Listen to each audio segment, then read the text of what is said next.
Hello friend, नमस्कार। मेरे भोजपुरी देहाती गीत के चैनल पर जितने बहन भाई अम्मा चाची लोग जुड़े हैं, मैं सभी के लिए मंगल कामना करती हूँ कि आप लोग स्वस्थ रहें, मस्त रहें, अपना ख्याल रखें।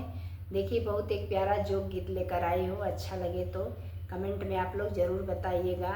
ये विवाह में गाया जाता है जो आप लोग सुनिएगा और अपना प्यार दुलार दीजिएगा। जय माता जी। चल भैले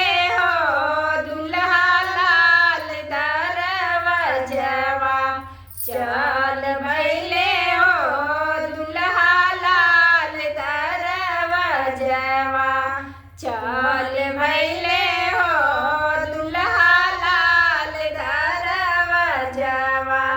खोला खोला सुबावा हो लाल दरवाजवा, आइल बानी हो अपने पापा जी के चोरिया, आइल बानी हो अपने पापा जी के चोरिया। कैसे के खोली प्रभु लाल दरवाजवा, सुतल बानी हो अपने अम्मा जी के गोदिया, सुतल बानी हो अपने अम्मा जी के गोदिया।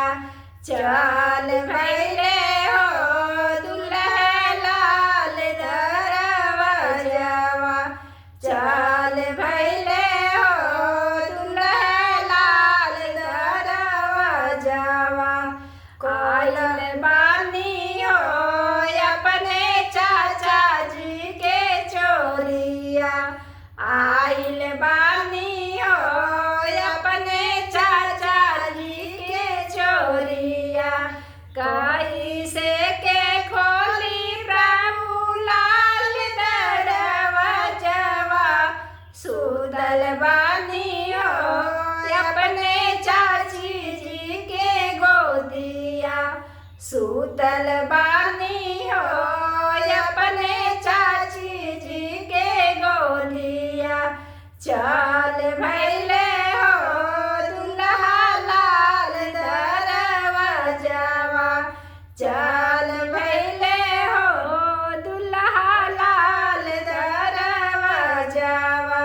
खोला खोला सुबावा हो लाल दरवाजवा, आइल बानी हो अपने भैया जी के चोरिया, आइल बानी हो अपने भैया जी के चोरिया।